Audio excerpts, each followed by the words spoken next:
Can you use flow and opacity jitter in Photoshop brushes?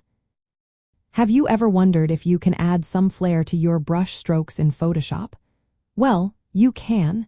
Let's talk about using flow jitter and opacity jitter in your custom brushes. These features can really transform your digital artwork. First off, both flow jitter and opacity jitter are available in Photoshop's brush settings. You can find them under the Other Dynamics section in the Brush Settings panel. Flow jitter controls how much paint is applied with each stroke. When you adjust the jitter, it introduces randomness to the flow of paint. This means that as you paint, the amount of paint can change, giving your strokes a more textured and organic look. Now, let's discuss opacity jitter. This setting controls the transparency of your brush strokes. When you increase opacity jitter, the transparency of each brush tip impression varies randomly.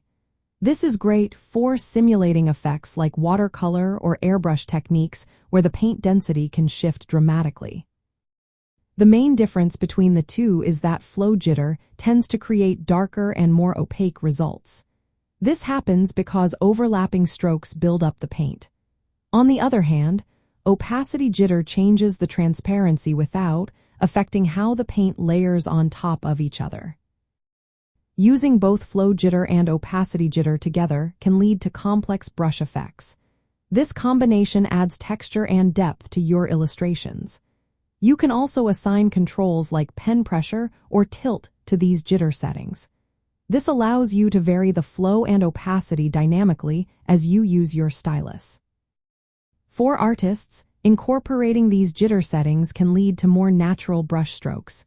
You can build up color gradually, which is perfect for shading and blending. It also helps mimic traditional media effects, such as dry brush techniques or watercolor washes. In practical terms, using flow jitter and opacity jitter can make your artwork more visually interesting. You can create strokes that feel less mechanical and more expressive. To sum it up, yes, you can use flow jitter and opacity jitter in Photoshop brushes. They add randomness to flow and opacity, resulting in varied brush stroke effects. Flow jitter gives you more opaque strokes, while opacity jitter provides varying transparency. These settings are essential for customizing brushes to fit your digital painting and illustration needs. So go ahead and give them a try to see how they can transform your art.